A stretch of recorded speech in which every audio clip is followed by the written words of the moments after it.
जय Hind. Pioneer study centre के YouTube channel पर आपका बहुत बहुत स्वागत है। इस चैनल पर हम आपको क्लास 10th, 11th और 12th के बहुत सारे सॉल्यूशन अलग अलग सब्जेक्ट्स के प्रोवाइड करते हैं। आज की क्लास में हम लोग क्लास 11th के मैथमेटिक्स से चैप्टर नंबर 5 जो आपका कॉम्प्लेक्स नंबर है उसको कवर करेंगे। इसमें आज हम लोग सिंप्लीफाई करेंगे एक्सरसाइज 5.2 की। पिछली वीडियो में मैंने 5.1 को समझाया था जिसमें बेसिक्स बताए थे कि कॉम्प्लेक्स नंबर क्या होता है, कॉम्प्लेक्स नंबर में क्या रियल पार्ट होता है और क्या इमेजिनरी पार्ट होता है। आज हम लोग उसी का नेक्स्ट वर्जन करेंगे। आज जो हम लोग 5.2 सीखेंगे, इस 5.2 में सबसे पहले जो आपको सीखना है, सबसे मेन इस एक्सरसाइज का जो काम है वो है polar form of a complex number. देखिए पोलर फॉर्म क्या होता है किसी भी कॉम्प्लेक्स नंबर का। जब आप किसी कॉम्प्लेक्स नंबर को ट्रिग्नोमेट्रिक फॉर्म में कन्वर्ट कर देते हैं तो वो ट्रिग्नोमेट्रिक फॉर्म ही पोलर फॉर्म कहलाता है। भाई हम लोग जानते हैं कॉम्प्लेक्स नंबर क्या होता है, a plus B iota. a plus B iota इसका कहते हैं किसी भी कॉम्प्लेक्स नंबर का स्टैंडर्ड फॉर्म होता है। लेकिन अगर आप उसे इस फॉर्म में कन्वर्ट कर देते हैं, किस फॉर्म में, r cos थीटा प्लस में आयोटा साइन थीटा, मतलब ट्रिग्नोमेट्रिक फॉर्म में कन्वर्ट कर देते हैं, तो ये ट्रिग्नोमेट्रिक फॉर्म ही हमारा क्या कहलाता है, याद रखिए, पोलर फॉर्म। ये कैसे बनेगा मैं बताऊंगा। दूसरी एक और बात, अगर मान के चलिए एक कॉम्प्लेक्स नंबर दे रखा आपको a प्लस बी आयोटा और आपको कहा जाता है क्या, मॉड्यूलस ऑफ z मॉड्यूलस बताइए, या इसे इस तरह से डिनोट किया जाता है मॉड्यूलस ऑफ z कैलकुलेट कीजिए। तो मॉड्यूलस ऑफ z क्या होगा, सीधी सी बात, किसी भी कॉम्प्लेक्स नंबर में जो रियल पार्ट है उसका स्क्वायर और प्लस में जो इमेजिनरी पार्ट है इसका स्क्वायर। रियल पार्ट का स्क्वायर, इमेजिनरी पार्ट का स्क्वायर, दोनों पार्ट के स्क्वायर का सम करके उसका रूट निकाल देते हैं। जो निकलता है वो हमारा कहलाता है, याद रखिए, modulus of z, modulus of z। तो हम लोग यही निकालना सीखेंगे एक्सरसाइज में। तो शुरू करते हैं एक्सरसाइज को। फर्स्ट क्वेश्चन पर आते हैं, फिर बाकी चीजें भी करेंगे। फर्स्ट क्वेश्चन क्या है, आते हैं, देखते हैं, देखिएगा। तो फर्स्ट क्वेश्चन क्या कह रहा है, मैं जरा देखिएगा। फर्स्ट क्वेश्चन जो आपकी बुक में है, क्वेश्चन कह रहा है बॉस कि find the modulus and the argument of each of the complex number in exercise 1 and 2। देखिए दोनों चीजें मैं बता रहा हूं। एक्सरसाइज ऑफ 5.2 का जो पहला क्वेश्चन है, इसमें z इक्वल टू आपको दे रखा है -1 माइनस का √3 आयोटा। अब कैसे निकालेंगे हम लोग इसका मॉड्यूलस और कैसे निकालेंगे हम लोग इसका आर्गुमेंट, जरा समझिएगा। सबसे पहले एक बात मुझे बताइए, इस कॉम्प्लेक्स नंबर में रियल पार्ट क्या है। रियल पार्ट वो होता है जिसमें आयोटा नहीं होता, तो रियल पार्ट क्या है, -1। अगर मैं इसी में पूछूं कि बताइए इसका इमेजिनरी पार्ट क्या है, तो इमेजिनरी पार्ट क्या होगा, जो आयोटा का कोफिशिएंट है, आयोटा की मल्टीप्लाई में है, दैट इज माइनस का √3। यानी कि रियल पार्ट हो गया आपका -1 और इमेजिनरी पार्ट हो गया माइनस का √3। तो सबसे पहले आपको क्या निकालना है, आपको निकालना है मॉड्यूलस ऑफ z, यानी कि z मॉड्यूलस। तो उसका तरीका मैंने क्या बताया, जो रियल पार्ट है उसका स्क्वायर कीजिए, यानी कि -1 का स्क्वायर, इमेजिनरी पार्ट उसका स्क्वायर कीजिए, -√3 का स्क्वायर, -1 का स्क्वायर 1 और -√3 का स्क्वायर 3, क्या आएगा 4, और 4 का रूट क्या आएगा 2। अच्छा, इसको हम रूट से जब नंबर निकालते हैं तो जनरली प्लस माइनस लिखते हैं, लेकिन यहाँ पे माइनस नहीं लगाएंगे, प्लस लिखेंगे। क्यों, मॉड्यूलस का मतलब आगे चल के आप पढ़ेंगे, मॉड्यूलस का मतलब होता है डिस्टेंस, दो पॉइंट्स के बीच का डिस्टेंस। मॉड्यूलस आगे चल के हम पढ़ेंगे तो पता चलेगा, मॉड्यूलस जो निकलती है वैल्यू, ये वैल्यू होती है रेडियस की। कैसे भी बताऊंगा क्वेश्चन नंबर 3-4 में। तो ये जो मॉड्यूलस निकलता है ये डिस्टेंस होता है, मैग्नीट्यूड होता है। डिस्टेंस कभी नेगेटिव नहीं हो सकता, इसलिए इसकी वैल्यू हमेशा क्या रहेंगे हम लोग, +2। ये तो हुआ इसका क्या, मॉड्यूलस। मॉड्यूलस z निकालने के बाद जो हमारा अगला काम है, इसमें क्या निकालना है, आर्गुमेंट ऑफ z।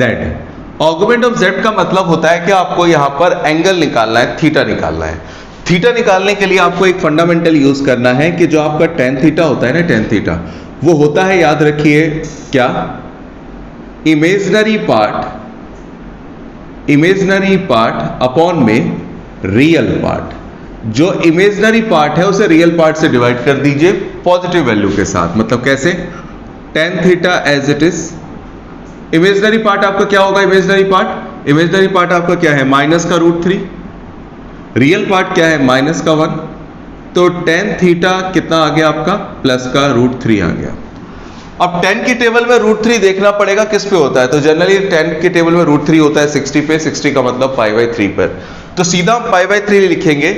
यहां पर आपको एक फंडामेंटल समझना है, वो फंडामेंटल क्या है जरा समझिएगा। देखिए आप लोग जानते हैं ये 4 क्वाड्रेंट्स होते हैं, चैप्टर नंबर 3 में आपने पढ़ा होगा ट्रिग्नोमेट्री में। ये जो क्वाड्रेंट होता है, फर्स्ट होता है, ये सेकंड क्वाड्रेंट होता है, ये थर्ड क्वाड्रेंट होता है, ये फोर्थ क्वाड्रेंट होता है। ये जो सेकंड क्वाड्रेंट होता है ये किसका होता है, साइन थीटा का और इसके साथ ही कॉसेक थीटा का। ये क्वाड्रेंट किसका होता है, टेन थीटा का और इसके साथ ही कॉट थीटा का। ये क्वाड्रेंट किसका होता है, कॉस थीटा का और उसका साथ ही सेक थीटा का। और ये क्या होता है, सबके लिए होता है। एक और बात जो याद रखनी है क्या, कि इसमें x और y दोनों की वैल्यू पॉजिटिव होती है। इसमें x नेगेटिव होता है लेकिन y पॉजिटिव होता है। इसमें x पॉजिटिव होता है, सॉरी x नेगेटिव होता है और y भी नेगेटिव होता है। और इसमें x पॉजिटिव होता है लेकिन y नेगेटिव होता है। ध्यान से समझिएगा, ये पूरा की पूरी एक्सरसाइज इसी पर बेस्ड है। दूसरी एक और बात आपको याद रखनी है क्या, कि जब भी आपको पता होना चाहिए π/2 होता है, ये पाई होता है, ये 3π/2 होता है और ये 2π होता है। जब भी आपको कभी इस क्वाड्रेंट में एंगल निकालना हो तो इस क्वाड्रेंट में एंगल निकालने का सीधा फॉर्मूला होता है अल्फा।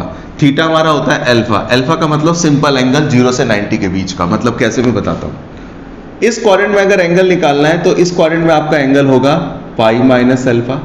इस क्वाड्रेंट में अगर एंगल आपको निकालना है तो आपका एंगल होगा अल्फा माइनस पाई।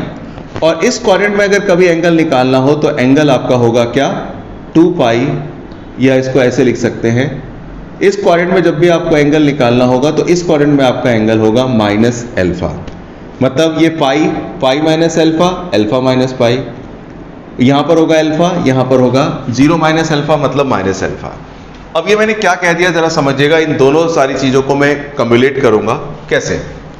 इस क्वेश्चन में पहले जाके देखिए कि जो आगे वाला ये x का पॉइंट होता है, पीछे वाला y का पॉइंट होता है। दिमाग में ये रखना है कि आगे वाला रियल पार्ट है, पीछे वाला इमेजिनरी पार्ट है। Real imaginary, real imaginary. इस क्वेश्चन में जरा जाके देखिए, सबसे पहले मुझे बताइए रियल पार्ट आपका क्या है, नेगेटिव है। रियल पार्ट आपका नेगेटिव है और जो इमेजिनरी पार्ट है वो भी क्या है, नेगेटिव है। यानी कि ये समझ लीजिए रियल पार्ट का मतलब दिमाग में बिठाइए x का पॉइंट, इमेजिनरी पार्ट का मतलब है कि दिमाग में बिठाइए y का पॉइंट। यानी कि रियल पार्ट और इमेजिनरी पार्ट यानी कि x एंड y दोनों के दोनों क्या है, नेगेटिव है।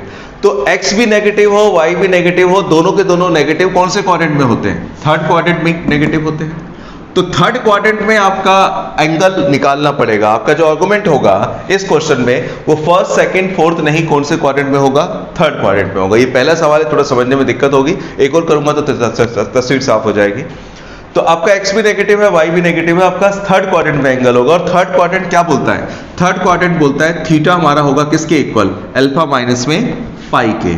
तो अल्फा माइनस पाई का मतलब क्या हुआ, तो ये पहले आपको समझना होगा अल्फा क्या होगा। तो tan की टेबल में √3 किस पे होता है, जनरली tan की टेबल में √3 किस पर होता है, 0 से लेकर 90 तक आपने पढ़ा था कि 0 से 90 तक tan √3 होता है किस पे, 60 पे। 60 का मतलब रेडियन फॉर्म में π/3। मतलब क्या हुआ, मतलब ये हुआ कि आपका अल्फा हो गया π/3, अल्फा π/3 हो गया। लेकिन आपको एंगल तो इस क्वाड्रेंट में ढूंढना है, तो इस क्वाड्रेंट में अगर एंगल ढूंढना है तो सीधा हम थीटा लिखेंगे। थीटा हमारा क्या होगा, अल्फा माइनस पाई। अल्फा का मतलब आपने निकाला है π/3 माइनस पाई, तो थीटा हमारा हो जाएगा 3 × 3π, 3π में से पाई जाएगा तो क्या बचेगा, 2π/3। ये जो निकलेगा आपका, ये होगा आपका एंगल। इसी को बोलते हैं argument of complex number, argument of z। सीधी सी बात है, एक ही क्वेश्चन और करूंगा कि सबसे पहले tan थीटा देखते हैं इमेजिनरी अपॉन में रियल, फिर देखते हैं tan की टेबल में रूट जो नंबर है किस वैल्यू पर आ रहा है। फिर इसके बाद क्या करना होता है, देखना होता है क्वाड्रेंट, कौन सा क्वाड्रेंट है, क्योंकि यहाँ पे x और y दोनों नेगेटिव थे, दोनों नेगेटिव इस क्वाड्रेंट में होते हैं, इसलिए मैंने इस क्वाड्रेंट में वैल्यू निकाली अल्फा माइनस पाई करके। मैं एक और क्वेश्चन लेता हूं, जरा देखिएगा, थोड़ा सा तस्वीर साफ होगी। क्वेश्चन नंबर 2 देखिएगा, मैं 2 बता रहा हूं, सेकंड क्वेश्चन। अगर मैं सेकंड क्वेश्चन पर आऊं तो सेकंड क्वेश्चन क्या कह रहा है, देखिएगा, थोड़ा तस्वीर ढंग से साफ हो जाएगी। अगर कोई डाउट है तो थोड़ा सा खास है। सेकंड क्वेश्चन जो हमारा है उसको देखते हैं। सेकंड क्वेश्चन हमें क्या कह रहा है, सेकंड क्वेश्चन हमें कह रहा है boss z equal to minus का √3 प्लस का आयोटा। पहले मुझे ये बताइए कि इस क्वेश्चन में आपका रियल पार्ट क्या है? रियल पार्ट का मतलब आपका -√3 है। फिर मैं कहूं इसी में बताइए इमेजिनरी पार्ट क्या है? इमेजिनरी पार्ट, तो इमेजिनरी पार्ट वो होगा प्यारे जो आयोटा की मल्टीप्लाई में है। अब आयोटा तो यहाँ पर अकेला आयोटा है, आयोटा की मल्टीप्लाई में कोई नहीं है। आयोटा की मल्टीप्लाई में कोई नहीं है मतलब आयोटा की मल्टीप्लाई में 1 है, तो आयोटा का कोएफिशिएंट 1 है, इमेजिनरी पार्ट 1। अब मुझे क्या निकालना है? मुझे निकालना है मॉड्यूलस ऑफ z। तो उसके लिए क्या करूंगा? रियल पार्ट -√3 का स्क्वायर, इमेजिनरी पार्ट 1 का स्क्वायर, √3 का स्क्वायर 3, 1 का स्क्वायर 1, दैट इज 4। तो मॉड्यूलस ऑफ z आपके पास कितना आ गया? 2 आ गया। ये तो आ गया मॉड्यूलस ऑफ z, ठीक है, अच्छी बात है। अभी हमें क्या निकालना है? आर्गुमेंट ऑफ थीटा निकालना है। बड़े ध्यान से समझिएगा, अगर पिछले वाले में कुछ डाउट रहा है तो ये डाउट यहाँ पे क्लियर करता हूं मैं, देखिएगा। सबसे पहले मैं यहाँ पे निकालता हूं हमारा tan थीटा क्या होता है। tan थीटा मैंने बताया क्या आपको? इमेजिनरी पार्ट अपॉन में लिख देते हैं हम लोग क्या भला? Real part. ये पॉजिटिव में रखना है। अच्छा, tan थीटा इमेजिनरी पार्ट आपका क्या है बॉस? इमेजिनरी पार्ट 1 है। रियल पार्ट क्या है? -√3 है। तो भले ये नेगेटिव आ रहा है, इसे आप पॉजिटिव कर लो। मॉडुलस से जो बाहर निकलेगा पॉजिटिव 1/√3। अब tan की टेबल में 1/√3 किस पे होता है? पहले ये देख लो। tan की टेबल में 1/√3 होता है प्यारे 30 पे। 30 का मतलब π/6। ये मेरा अल्फा बनेगा, थीटा नहीं बनेगा। मेरा आंसर थीटा होता है, थीटा में निकालूंगा। अल्फा मेरा हो गया π/6। अब जरा समझिएगा, यहां पर रियल पार्ट को मैंने बताया था x और इमेजिनरी पार्ट को बताया था मैंने y। तो x की वैल्यू क्या है? नेगेटिव है। y की वैल्यू क्या है? पॉजिटिव है। भाई x की वैल्यू नेगेटिव है, y की वैल्यू पॉजिटिव है, मतलब x नेगेटिव y पॉजिटिव। तो कौन से क्वाड्रेंट में होगा? x negative y positive. तो देखिए जरा, x का नेगेटिव y का पॉजिटिव कौन से क्वाड्रेंट में होगा? सेकंड क्वाड्रेंट में होगा। यानी कि आज मुझे एंगल जो निकालना होगा सेकंड क्वाड्रेंट में निकालना होगा। तो सेकंड क्वाड्रेंट में कैसे निकालेंगे? आर्गुमेंट ऑफ z मतलब थीटा, आर्गुमेंट ऑफ z का मतलब थीटा निकालना है। तो मुझे सेकंड क्वाड्रेंट में निकालना है। तो सेकंड क्वाड्रेंट मेरा क्या है? सेकंड क्वाड्रेंट में एंगल निकालने का फॉर्मूला है π-α। तो π-α, अल्फा का मतलब क्या है? π/6। 6 बन जा 6π, पाई में से क्या आएगा तो क्या बचेगा? 5π/6। ये आपका बन जाएगा प्यारे क्या? Argument of z। तो आपका मॉडुलस आ गया कितना? मॉडुलस आया 2 और आर्गुमेंट ऑफ z आया 5π/6। इस तरह से कोई भी सवाल आप इजीली क्या कर सकते हैं? सॉल्व कर सकते हैं, सिंप्लीफाई कर सकते हैं। ये आप नोट कीजिएगा। इसके बाद हम लोग पोलर फॉर्म की बात करेंगे। पोलर फॉर्म में भी हमें यही दो चीजों की जरूरत पड़ेगी। एक मॉडुलस ऑफ z की जरूरत पड़ेगी जो r हो कहलाएगा, और 5π/6 आपका थीटा होगा। लिखिएगा, मैं बताता हूं। इस एक्सरसाइज का जो मेन पार्ट है वो क्वेश्चन नंबर 3 से लेके क्वेश्चन नंबर 8 तक का है, जिसमें आपको पोलर फॉर्म बताना है। पोलर फॉर्म क्या होता है? मैंने आपको बताया था, अगर आप किसी कॉम्प्लेक्स नंबर को अगर इस फॉर्म में लिख देते हैं, किस फॉर्म में? r cos थीटा प्लस में आयोटा साइन थीटा, तो यही आपका पोलर फॉर्म कहलाता है। और इसमें याद रखिएगा, r का मतलब होता है वही जो आप निकालते थे मॉडुलस ऑफ z, और यहां पे थीटा का मतलब क्या है? थीटा का मतलब वही है जिसे आप बोलते थे आर्गुमेंट ऑफ z, जो क्वेश्चन नंबर 1 और क्वेश्चन नंबर 2 में आपने कैलकुलेट किया। तो यानी कि जो काम आपने क्वेश्चन नंबर 1 में किया, क्वेश्चन नंबर 2 में किया, वो काम आपको अभी भी करना होगा। यानी कि मॉडुलस ऑफ z निकालना होगा, जिसे अब हम लोग r बोलेंगे, r की जगह पे लिख देंगे। और आर्गुमेंट ऑफ z निकालते थे जिसे अब थीटा बोलते थे, यहाँ पे थीटा की जगह पे रख देंगे। बस रख देना होगा, छुट्टी, आगे आपका आंसर। तो करते हैं क्वेश्चन, देखिएगा मेरे साथ फटाफट, जरा करते हैं फटाफट, स्पीड में, चुटकियों में करते हैं, क्योंकि इस पे भी हमसे क्यों पूछा जा सकता है। क्वेश्चन है पहला, थर्ड पार्ट, कॉम्प्लेक्स नंबर का पोलर फॉर्म के लिए। आपको क्वेश्चन में क्या रखा है? इसका पोलर फॉर्म बताना है। तो पोलर फॉर्म बताने का मतलब 95% काम तो वही है जो क्वेश्चन नंबर 1 और 2 में था। तो मुझे देखिए फटाफट मैं करता हूं, आप भी मेरे साथ कर सकते हैं। सबसे पहले इसमें रियल पार्ट आपका क्या है? 1। अच्छा, इसके बाद इमेजिनरी पार्ट क्या है? और एक काम और कर लेते हैं, रियल पार्ट को मैं थोड़ी देर के लिए x वाला पार्ट मान लेता हूं, और इमेजिनरी पार्ट y क्या है? इमेजिनरी पार्ट क्या है? जो आयोटा का कोएफिशिएंट है, -1। अच्छा बच्चों, सुनना है इसके बाद, आपको r चाहिए। r का मतलब होता है मॉडुलस ऑफ z, और मॉडुलस ऑफ z क्या होता है? रियल पार्ट 1 का स्क्वायर, इमेजिनरी पार्ट -1 का स्क्वायर, कुल मिला के 1 का स्क्वायर 1, -1 का स्क्वायर 1, दैट इज √2। ये आपका क्या आ गया? आर आ गया आर। आ जाते हैं इसके बाद आगे चलते हैं जरा। यहां पर मुझे क्या निकालना है, आर्गुमेंट ऑफ z। तो एक बात समझिए, हमारा tan थीटा क्या था, tan थीटा हमारा था बच्चों इमेजनरी पार्ट अपॉन में real part. tan theta as it is, tan theta as it is. Imaginary part मेरा क्या है, इमेजनरी पार्ट है माइनस का 1। रियल पार्ट क्या है, रियल पार्ट वो भी है 1। तो tan थीटा तो एज इट इज -1/1 -1, लेकिन -1 का मॉडुलस 1। हमें निकालना है थीटा, लेकिन थीटा निकालने से पहले क्या काम करना होता है, हमें निकालना होता है अल्फा। tan की टेबल में tan की टेबल में 1 किस पर होता है, तो tan की टेबल में 1 होता है π/4 45 पे। तो मेरा अल्फा तो हो गया फिलहाल क्या, अल्फा मेरा हो गया π/4। पहली बात ये याद रखिए। अच्छा दूसरी बात, अब यहां पे देखो बॉस, आपकी x की वैल्यू क्या है 1 पॉजिटिव है, y की वैल्यू क्या है नेगेटिव है। मतलब x की वैल्यू पॉजिटिव है, y की नेगेटिव है। ये ट्रिक समझिए, इससे फटाफट क्वेश्चन सॉल्व हो जाता है। x की वैल्यू आपकी पॉजिटिव है, y की वैल्यू नेगेटिव है। कौन सा क्वाड्रेंट ऐसा है जिसमें x पॉजिटिव मिलेगा और y नेगेटिव मिलेगा, तो देख लो आज x की वैल्यू पॉजिटिव, y की वैल्यू नेगेटिव आपको कौन से क्वाड्रेंट में मिलने वाली है, फोर्थ क्वाड्रेंट में, फोर्थ क्वाड्रेंट में। और फोर्थ क्वाड्रेंट में एंगल निकालने का फॉर्मूला क्या होता है, थीटा इक्वल टू माइनस का अल्फा। तो यहां पे आप लिख सकते हैं since complex number lie in fourth quadrant, क्योंकि ये कौन से क्वाड्रेंट में लाई कर रहा है, हमारा जो कॉम्प्लेक्स नंबर है बॉस वो लाई कर रहा है फोर्थ क्वाड्रेंट में। इसलिए थीटा हमारा क्या बन जाएगा माइनस अल्फा, यानी कि माइनस का π/4। तो थीटा मेरा बन गया माइनस π/4। खुशी की बात आर आ गया, और भी खुशी की बात, हमें क्या निकालना है पोलर फॉर्म। तो इसका जो पोलर फॉर्म बनेगा वो क्या बनेगा, वो बनेगा R cos theta plus iota sine theta. R मतलब रेडियस दैट इज √2, और कॉस थीटा के बदले बस लिख देना होगा माइनस का π/4, आयोटा साइन थीटा के बदले लिख देना होगा माइनस का π/4। इसे आप ऐसे भी करके लिख सकते हैं बड़ा ब्रैकेट एंगल में, और यहाँ पे भी क्या लिख सकते हैं माइनस π/4 और बड़ा ब्रैकेट। ये आपका जो तैयार हुआ ये आपका क्या कहलाएगा, पोलर फॉर्म इस कॉम्प्लेक्स नंबर का।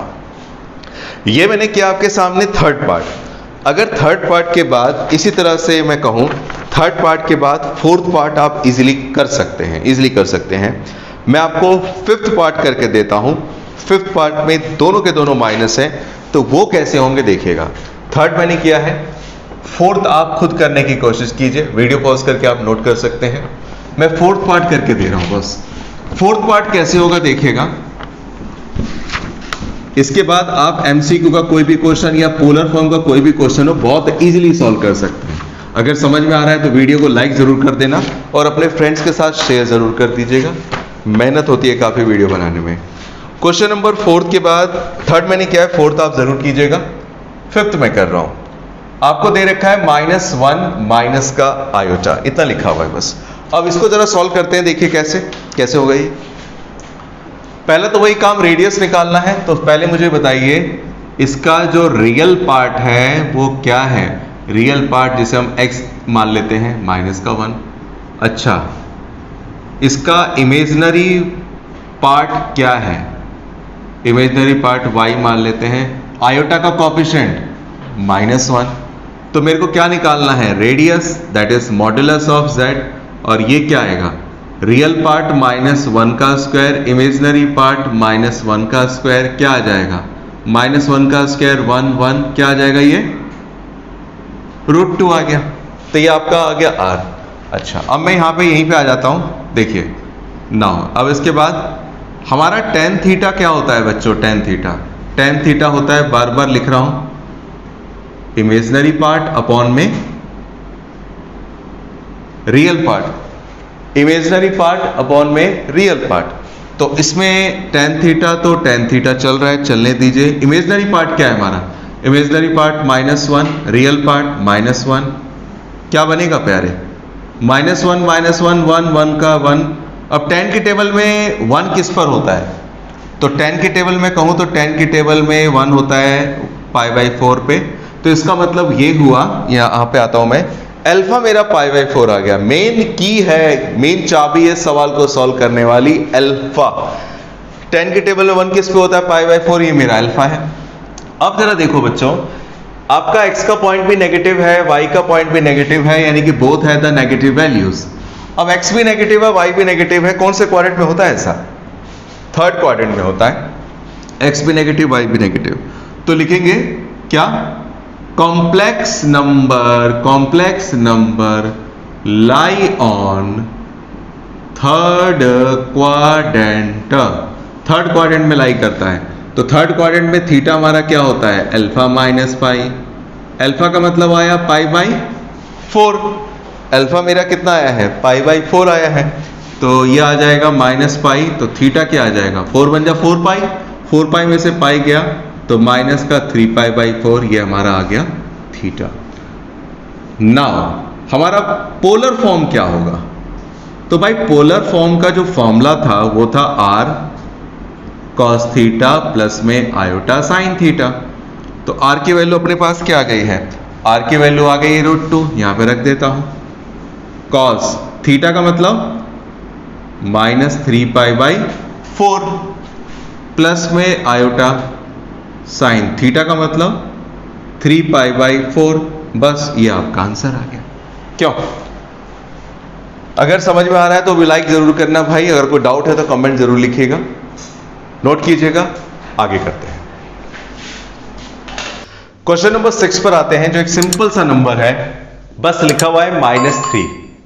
मतलब जो क्वेश्चन नंबर 1 2 3 4 5 तक आए तो हर किसी में रियल इमेजनरी पार्ट है, लेकिन इसमें क्या है? केवल रियल पार्ट है। तो लेकिन हम अपनी तरफ से इसको और अच्छा बना लेते हैं। अच्छा बनाने का मतलब इसे क्या लिख देते हैं? 0 आयोटा। भाई रियल इमेजनरी पार्ट नहीं था तो अपनी तरफ से आयोटा ले लिया, 0 आयोटा। तो मुझे एक बात बताइए, यहां पे रियल पार्ट क्या है आपका? -3। अच्छा ठीक है। इमेजनरी पार्ट क्या है? Imaginary part 0। तो आपको क्या निकालना है? सबसे पहले r का मतलब modulus of z, real part -3 का स्क्वायर, इमेजनरी पार्ट 0 का स्क्वायर, -3 का स्क्वायर 9 प्लस 0 दैट इज 9 का √3, मतलब ये आपका रेडियस आ गया है। अच्छा ये रेडियस आ गया, तो अब इसके बाद क्या निकालना है? इसके बाद हमें वही काम करना है, कौन सा वाला? सीधी सी बात, क्या? tan थीटा निकालेंगे। tan थीटा हमारा क्या था? Imaginary part, real part. तो एक बात बताओ बच्चों, यहीं पे ले लेता हूं एक बार में। इमेजनरी पार्ट मेरा क्या है? इमेजनरी पार्ट 0, रियल पार्ट -3, 0/3 क्या आएगा? 0, मतलब tan थीटा 0 आ गया। अब tan के टेबल में 0 किस पर होता है? 0 किस पर होता है? तो tan के टेबल में 0 होता है किस पे? 0 पे ही होता है जनरली, यानी कि अल्फा इक्वल टू 0। अब यहां पे एक बात समझिए, समझने के लिए आपको थीटा निकालना है। आपका x क्या है? नेगेटिव है, x नेगेटिव है, लेकिन y क्या है? y 0 है। अब ये पॉजिटिव नेगेटिव तो नहीं होता, 0 तो 0 होता है। लेकिन एक बात ये समझ लो आपके, आपका ये जो है क्या नाम है इसका, अल्फा आपका 0 आ गया। रियल पार्ट -3 है, यानी कि x -3 है। x आपको माइनस कहां पे मिलेगा? इसी साइड मिलेगा, बस इसी साइड x आपको माइनस मिलेगा यहां पे, ठीक है। और y का पॉइंट क्या है? पॉजिटिव या नेगेटिव? क्योंकि पॉजिटिव होगा तो उस तरफ देखना पड़ेगा, नेगेटिव हो तो इस तरफ देखना पड़ेगा। तो जनरली कुछ ना बता रखा हो किसी भी क्वेश्चन में तो बाय डिफॉल्ट किसी भी नंबर को हम लोग पॉजिटिव मानते हैं जब तक उसने कुछ ना बोला हो। तो आप ये समझ लीजिए कि 0 आपका पॉजिटिव है, तो 0 आपका पॉजिटिव है, तो इसका मतलब ये -3, x का -3 y का 0, मतलब x का माइनस है, y का पॉजिटिव है। तो कौन से क्वाड्रेंट में होगा? सेकंड क्वाड्रेंट में होगा। सेकंड क्वाड्रेंट क्या बोलता है? सेकंड क्वाड्रेंट बोलता है पाई माइनस अल्फा। तो थीटा हमारा होगा पाई माइनस अल्फा, यानी कि पाई -0, मतलब पाई। थीटा आपका क्या आ गया? पाई आ गया। तो इसका मतलब अब मैं बताऊंगा क्या? So the required polar form, मेरा पोलर फॉर्म क्या बन जाएगा? r cos थीटा प्लस में आयोटा साइन थीटा। आर तो आपका आ गया बॉस 3 और यहाँ पे कॉस थीटा के बदले पाई आयोटा साइन थीटा के बदले pi, it would be the polar form of minus का 3। तो ये हमारा क्वेश्चन था, क्वेश्चन नंबर 6। क्वेश्चन नंबर 6 के बाद मैं आता हूं क्वेश्चन नंबर 7। तो खैर हो जाएगा आपसे, कोई बड़ी बात नहीं है। चलिए करके दिखा देता हूं और उसके बाद 8 करेंगे। एक बार नोट कर लीजिएगा वीडियो को पॉज करके। अगला क्वेश्चन मैं बता रहा हूं, देखिएगा। अगला क्वेश्चन है सिंपल सा, कुछ ज्यादा ही सिंपल सा है, करने में पता चलेगा। देखिएगा कैसे। क्वेश्चन नंबर 7 क्या कह रहा है हमें? क्वेश्चन नंबर 7 कह रहा है बॉस √3 प्लस आयोटा। अब √3 प्लस आयोटा का क्या मतलब हुआ, जरा वो समझते हैं। √3 प्लस आयोटा, पहला काम तो वही करते हैं, क्या भला? इसमें मेरे को बताइए रियल पार्ट हमारा क्या होने वाला है? √3। अच्छा, इमेजिनरी पार्ट हमारा क्या होने वाला है? आयोटा का कोएफिशिएंट 1। अच्छा, अगर मैं निकालूं r का मतलब मॉडुलस ऑफ z, तो क्या होगा? रियल पार्ट √3 का स्क्वायर, इमेजिनरी पार्ट 1 का स्क्वायर। √3 का स्क्वायर क्या होगा? 3, 1 का स्क्वायर 1, क्या आ जाएगा? 4, और 4 का रूट क्या होता है? 2। दूसरी बात, ये रेडियस आ गया। अब निकालेंगे tan थीटा। हमारा tan थीटा क्या था बच्चों? हमारा tan थीटा था इमेजिनरी पार्ट अपॉन में क्या था? Real part. इमेजिनरी पार्ट कितना है अपना प्यारे? इमेजिनरी पार्ट है 1, रियल पार्ट है √3। तो tan थीटा इक्वल टू 1/√3 आ गया। सोचो सोचो सोचो, tan के टेबल में 1/√3 किस पर आता है? tan के टेबल में √3, तो tan के टेबल में √3 तो आता है π/6 यानी कि 30 पे। 30 का मतलब π/6, ये मेरा अल्फा हो गया। अब देखिए यहां पर x भी पॉजिटिव वैल्यू मेंटेन कर रहा है, x की वैल्यू भी पॉजिटिव है, और जो इमेजिनरी पार्ट है y वो भी पॉजिटिव है। Both have the positive science. अब x भी पॉजिटिव है, y भी पॉजिटिव है। ऐसा कौन सा क्वाड्रेंट होता है जिसमें x भी और y दोनों पॉजिटिव होते हैं? तो कौन सा क्वाड्रेंट होता है? First quadrant. और फर्स्ट क्वाड्रेंट में थीटा क्या होता है? फर्स्ट क्वाड्रेंट में थीटा सिंपल सा होता है अल्फा। तो इसका मतलब मैं ये कह सकता हूं आर्गुमेंट ऑफ z कह लीजिए या थीटा कह लीजिए, दैट वुड बी π/6। अब इसके बाद क्या होने वाला है? लिख देंगे सो द पोलर फॉर्म मेरा क्या होगा? Polar form. तो पोलर फॉर्म का फॉर्मूला होता है r cos थीटा प्लस में आयोटा साइन थीटा। तो r की वैल्यू अपने पास क्या आ गई? r की वैल्यू है 2, और यहाँ पे क्या आ जाएगा? cos थीटा की वैल्यू क्या है? π/6 प्लस में आयोटा साइन थीटा की वैल्यू π/6। ये आपका पोलर फॉर्म आ गया। तो बहुत इजी है, बहुत आसान है। हालांकि इसको मुश्किल तरीके से भी कराया जाता है। कुछ लोग मुश्किल तरीके से कराते हैं परेशान करने के लिए कि पोलर फॉर्म बहुत मुश्किल है, लेकिन मेरे ख्याल आपने देखा होगा इस तरीके से 2-3 क्वेश्चन आप करेंगे, दो ही क्वेश्चन में आपको पता चल जाएगा कि कितना इजी कॉन्सेप्ट है जो मैंने अभी बताया है। तो इजी तरीके से कीजिए, सॉल्यूशन इजी होगा, क्वेश्चन इजी होगा, आराम से समझ में भी आएगा। ये मैंने किया है क्वेश्चन नंबर 7। अब आते हैं एक्सरसाइज के लास्ट क्वेश्चन पर, that is question number 8। It is just iota, iota है केवल। नोट कर लीजिएगा, मैं आगे बताता हूं। क्वेश्चन नंबर 8 को देखिएगा, इसमें एक जस्ट एलिमेंट है आपके सामने आयोटा। हमें इसका पोलर फॉर्म बताना है। पहले तो इसकी शक्ल ठीक कर लीजिए। देखिए इसमें इमेजिनरी पार्ट तो है, रियल पार्ट नहीं है। अगर इमेजिनरी पार्ट नहीं है तो इमेजिनरी पार्ट को हम लोग 0 आयोटा लिखा था हमने क्वेश्चन नंबर 6 में। इसमें इमेजिनरी दे रखा है, रियल नहीं दे रखा। अगर रियल नहीं दे रखा तो आप रियल पार्ट को अज्यूम कर लीजिए, दैट इज 0। जो नहीं है वो 0 है, जो है वो तो है ही। तो 0, ये जो आयोटा लिखा है, it can be written as 0 plus iota. अब मुझे एक बात बताइए, इसमें रियल पार्ट आपका क्या है? रियल पार्ट 0 है। अच्छा, इसी में अगर मैं आपसे पूछूं इसका इमेजिनरी पार्ट क्या है, तो आयोटा का कोएफिशिएंट 1। अब जरा समझिएगा, यहां पर आपको निकाला जाए r, तो r होता है मॉडुलस ऑफ z, और modulus of z real part का स्क्वायर यानी कि 0 का स्क्वायर, इमेजिनरी पार्ट 1 का स्क्वायर। 0 का स्क्वायर 0, 1 का स्क्वायर 1, 1 का रूट क्या आ जाएगा? 1 आ जाएगा। ये तो हो गया आपका r। अब tan थीटा की बात करें, जो ऑगमेंट हमें निकालना है वो होता है बॉस क्या, इमेजिनरी पार्ट, रियल पार्ट। इस क्वेश्चन में मेरे को बताएं आप, इमेजिनरी पार्ट आपका क्या है, इमेजिनरी पार्ट है 1, रियल पार्ट क्या है 0। तो tan थीटा, तो tan थीटा 1/0 क्या होता है, नॉन डिफाइंड। 1/0 किसी भी नंबर के अपॉन में 0 हो तो नॉन डिफाइंड हो जाता है। तो यानी कि 10 की टेबल में नॉन डिफाइंड क्या होता है, किस पर होता है 10 नॉन डिफाइंड, तो 10 की टेबल में नॉन डिफाइंड होता है बच्चों π/2 पर, तो इसलिए अल्फा को मैंने π/2 लिया। लेकिन अब वही काम जो करना था करते हैं, क्या बोला, x की वैल्यू 0 है। अब 0 तो पॉजिटिव नेगेटिव कुछ नहीं होता, लेकिन आप हमेशा मानेंगे कि पॉजिटिव, 0 पॉजिटिव है। y की वैल्यू 1 है, ये तो पॉजिटिव है ही भाई, both have the positive science. और कौन से क्वाड्रेंट में दोनों पॉजिटिव होते हैं, केवल एक ही क्वाड्रेंट है, फर्स्ट क्वाड्रेंट।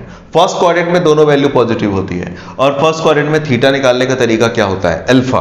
तो इसका मतलब मैं सीधा लिख दूंगा, थीटा मेरा फर्स्ट क्वाड्रेंट में होगा अल्फा, अल्फा मींस π/2। तो अब हम बनाते हैं क्या, पोलर फॉर्म। तो लिख देंगे so the required polar form, हमारा पोलर फॉर्म क्या होगा, r cos थीटा प्लस में आयोटा sin थीटा। अब इसके बाद r की वैल्यू अपने पास क्या है 1 cos, थीटा की वैल्यू क्या आएगी अपने पास, थीटा आएगा π/2 प्लस आयोटा sin, थीटा की वैल्यू भी क्या आएगी π/2, और ये हमारा आंसर आ जाएगा। उम्मीद करता हूं पता चला होगा ये क्वेश्चन क्या है। आज के वीडियो में मैंने 5.2 के सारे क्वेश्चन कवर किए, 2 क्वेश्चन छोड़े हैं, वो आप ही के लिए हैं, आपको करना चाहिए, प्रैक्टिस कीजिए, नहीं होगा तो आप बताइएगा, वो भी करके दिया जाएगा। पोलर फॉर्म जनरली बच्चे समझते हैं बहुत टफ टॉपिक है, इंपॉर्टेंट है, टफ नहीं है, इंपॉर्टेंट है, इजी है। और इजी कैसे है, तरीका मैंने बताया, आप किसी भी तरह के कॉम्प्लेक्स नंबर को इजीली सॉल्व कर सकते हैं। तो नेक्स्ट वीडियो में मिलते हैं 5.3 और मिसलेनियस एक्सरसाइज के लिए। तब तक के लिए thank you very much, thanks a lot. Video पसंद आई है तो लाइक कीजिए और अपने फ्रेंड्स के साथ शेयर जरूर कीजिए, और सबसे बड़ी बात सब्सक्राइब जरूर कीजिए। Thanks a lot, thank you very much.